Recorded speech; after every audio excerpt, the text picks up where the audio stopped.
President Trump calling out the corrupt leadership of the FBI, the Department of Justice, for their conduct during the Russia witch hunt.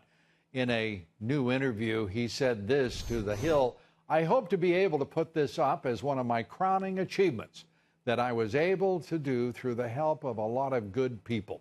We have tremendous support to expose something that is truly a cancer in our country." Joining us tonight, investigative reporter, Fox Business contributor Sara Carter, working diligently on this story from the very outset. Sara, first of all, good to have you here. Thank you, Lou. I want to start with this remarkable letter from the Gang of Four. Mark Warner, Adam Schiff, Nancy Pelosi, and of course, crying clown Chuck Schumer, calling on the intelligence community, the FBI, and the Department of Justice to further subvert the President of the United States. I say further because in this letter, they also acknowledge they had a deal with these people to keep intelligence from the President of the United States. Your thoughts? It's absolutely stunning. It's incredible how vast, how deep, Lou, this has gone. The comments made by John Brennan, the former CIA director, are borderline sedition. They're asking for people to go directly against the authority and the order of the United States president. He has every authority under Article 2 to declassify these documents, and the American people deserve to see it. I do have some news for you tonight. I have been told by sources that the documents will be turned over to the president next week.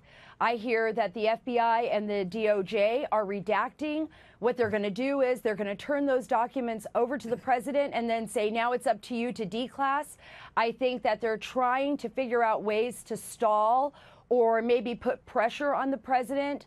I have talked to sources that have actually viewed these documents, who have top secret clearance to view them. And what I have been told is that there is nothing in the requests, nothing whatsoever, that would violate national security or give away sources and methods. And that's what claiming the DOJ, as well as the FBI and others, are claiming the president will do. Sure. As they have, by the way, throughout. As they've stonewalled Congress, they've stonewalled the Senate, and to this point, it turns out that, and we don't know to what degree, they've actually been stonewalling the president of the United States. If indeed this letter from those four Democratic leaders is accurate and proves true, they've committed, as Jim Kallstrom said, basically treason. I don't know how legally they would term that, but what we see is a group inside the United States, inside our government, a bureaucracy that is literally working against this administration, literally working against the president of the United States. And what we saw, Lou, before the election and then after the election wasn't just a witch hunt. This was not a witch hunt, because if you look at all the documents, what it shows, it was actually a silent coup. They were trying to remove a duly elected president of our country. And I think the American people now see it for what it is. We have the documents to prove it. There are more documents that I think are going to shock the conscience of our country once they come out.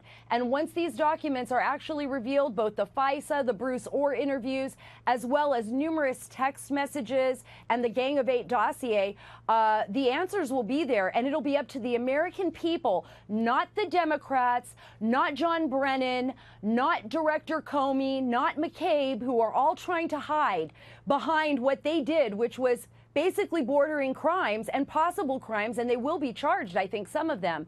But we will see the truth, and the American people will make that decision.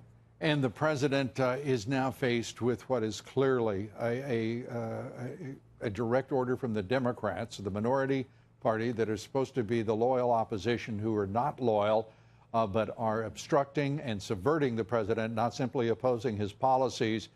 He is going to be faced with immensely weighty decisions, because if it is accurate that the FBI and the Department of Justice are redacting those texts in defiance of his direct order for them to be unredacted, if they are hiding anything in those FISA court applications, there will be hell to pay, because this is something that simply cannot stand, defying a president of the United States.